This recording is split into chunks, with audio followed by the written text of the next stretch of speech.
From a quote from Thich Nhat Hanh. Life is both dreadful and wonderful. Recently, a friend asked me, how can I force myself to smile when I'm filled with sorrow? It isn't natural. I told her she must be able to smile to her sorrow because we are more than our sorrow. A human being is like a television set with millions of channels. If we turn the knob to sorrow, then sorrow is. If we turn to joy, then joy is. We cannot let one channel dominate us. We have to experience all the elements of life, including suffering, but we must also remain in touch with the wonders of life, like the sunrise, the violet bamboo, the eyes of a child. Our smile affirms our awareness and determination to live life fully. Suffering is not enough. Life is both dreadful and wonderful. How can we smile when we are filled with so much sorrow? It is natural. You need to smile because you are filled with sorrow. If you forget how to smile, you will lose the capacity to open the door to joy. Good morning. So, is it just me? Or does every sermon these days kind of feel eerily similar to doom scrolling, along with some hymns? The oh my God, we're going to have to talk about our collapsing empire again. But maybe like the reading suggests, maybe our despair isn't the enemy. What if it's the kindling for a new fire? These are not normal times, friends, not from the vantage point that many of us find ourselves in. These are times of uncertainty on many levels, and that's just about all we know for sure. However, there is another side to the same coin. See, in every time and place, stability and the feeling of certainty is often a privilege, or a passing moment, or even simply an illusion. It's often a privilege of good fortune itself, also known as luck. Sometimes it's a more insidious privilege of race, class, a privilege of gender or lifestyle, a privilege of ability or good health.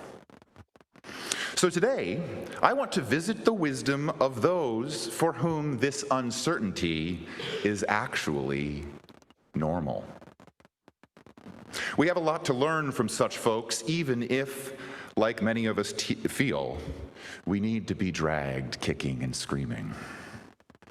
Throughout history, marginalized groups of many kinds have navigated and transcended this struggle by accepting pain with open eyes, then forging it into renewal.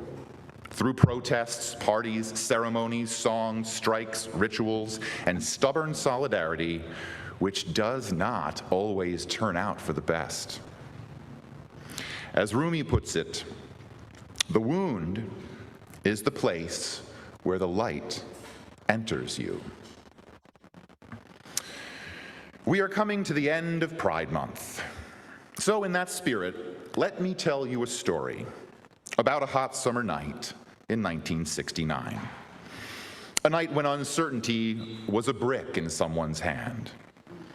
A night when the normal for the LGBTQ community was to be hunted, humiliated, and harassed until they decided that normal was wrong.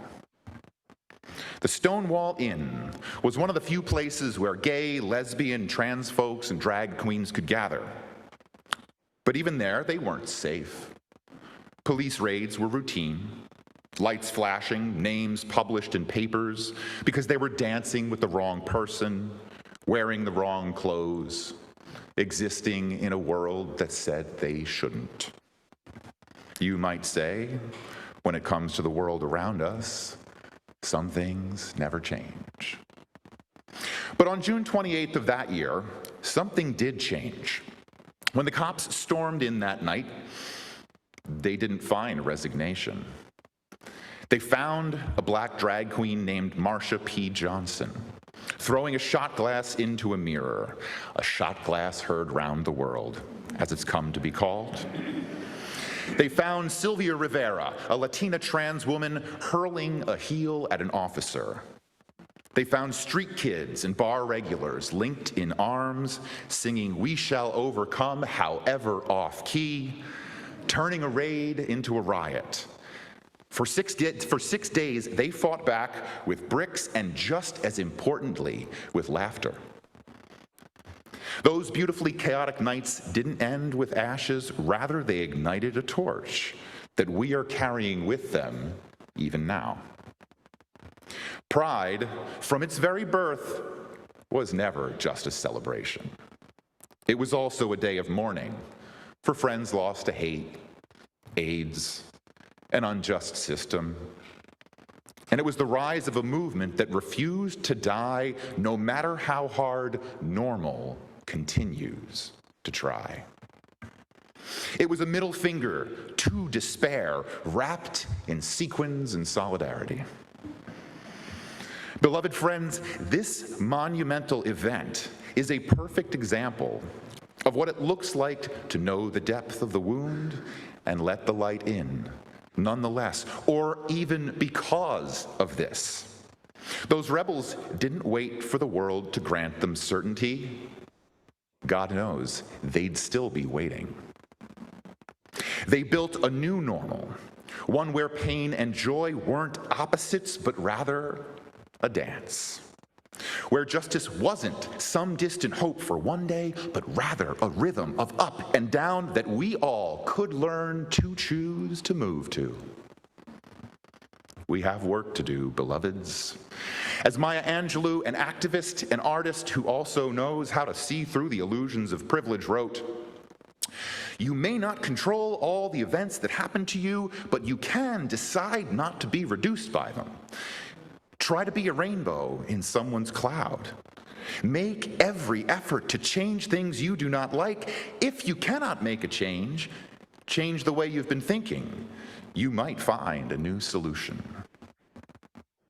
These words are not just self-help platitudes. They are a spiritual imperative and a challenge to whatever you believe in. They ask us, what if our wounds are not inherently or exclusively pain and heartbreak, but rather also opportunities to open our eyes to the finite fragility of this beautifully perfect, broken world? What if the chinks in our minds' armored stories are not inherent signs of decay, but openings for our definition of the sacred to be reimagined, reconsidered, or even reborn? What if? Both Marcia and Maya both understood something that faith has long taught. Suffering is not a test of our worthiness. It's not a result of anything but our miraculous existence itself. It's an invitation to participate in the holy work of real life, here and now. Here and now. We could draw from the words of the Reverend Dr. Rebecca Parker, the former dean of my current seminary, Star King School for the Ministry, so obviously I get extra credits for quoting her. She said, "The work of justice is the spiritual practice of healing a broken world. But how do we heal without romanticizing the wound? How do we turn acceptance into action? This kind of healing for action requires us to see beyond the either-or traps that our finite minds love to find, to transform into something more than us versus them, winning versus losing, protest versus prayer, and one that can sometimes ruffle UU feathers, radical versus respectable. These are false choices, false dichotomies, distractions from the deeper truth that true liberation, both personal and societal, is never a zero-sum game. It literally can't be. Transcendence isn't escape from suffering, but the realization that our struggles and our serenities are interdependent. From the well-known song, love and marriage. And yes, it's me, so I'm gonna sing it. You can't have one without the other. And of course, depending on your generation, right, that's a Sinatra song from the soundtrack of Our Town, or it's the intro music for Married with Children, or you have no idea what I'm talking about. The Reverend Dr. Justin Tanis, a trans theologian, wrote, "My body is both a site of violence and a sanctuary of resurrection." And you know what? You don't have to have any particular identity to identify with that.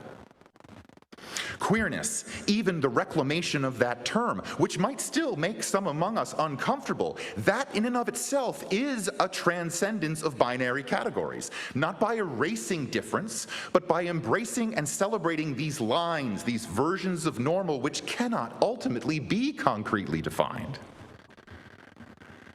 June Jordan, the brilliant American poet, teacher, and activist, born in Harlem, whose work addressed the connected issues of race, gender, and class.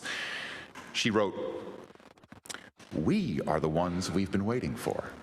We are the ones to dismantle these violent streets. We are the ones to build with patience, precision, the sweet smell of we, the fire that must not die. We are the ones we've been waiting for because we are the ones who can love ourselves and each other without reservation." Was she talking about us? Was she talking about you? She challenges the idea that liberation will come from external forces, governments, politicians, or even divine intervention. Instead, she insists that marginalized people already hold the power to create change. As she wrote elsewhere, "We are not the pitiful victims of our circumstances, we are the architects of our liberation." We have a lot of liberating work to do, beloved friends. Many of you know that I was at my first UU ministry days before General Assembly a couple weeks ago. And I got to hear my first Berry Street essay, a tradition going back more than 200 years. It was the best sermon I've ever heard. The history / mythology / we don't really know of Robin Hood, just not the Kevin Costner version with the American accent. The story of Robin Hood was used by the Reverend Leela Sinha as a reference to our moment here and now. The good king is gone, and we don't know when or if they'll be back. So what do? The short answer is, and I quote, "Some crime." It's funny because it's true, but it isn't just cheeky. It's deeply UU. Our fifth principle calls us to the right of conscience, to dissent, to redistribute, to become outlaws of love when the law forgets justice. So yes, we commit crimes. The crime of feeding the hungry, the crime of housing the refugee, the crime of loving too loudly. Our love at the center is literally being turned into a crime. Unitarian Universalists getting arrested for standing for justice is old news. As Supreme Court Justice Sotomayor put it a couple weeks ago in the U.S. versus Scrimeti, "This authorizes without second thought untold harm to transgender children and the parents and families who love them. I dissent." I think we should say it together with a we. How about it? We dissent. One more time, we dissent. The well-known modern proverb seems appropriate to me. They tried to bury us. They didn't know that we were seeds. May we be seeds that split open with laughter, seeds that grow toward the sun and sink roots in this mud. May we go now not with a saint's purity, but a seed's stubbornness and Robin Hood's intentions. Let our wounds be the cracks where the light and the fight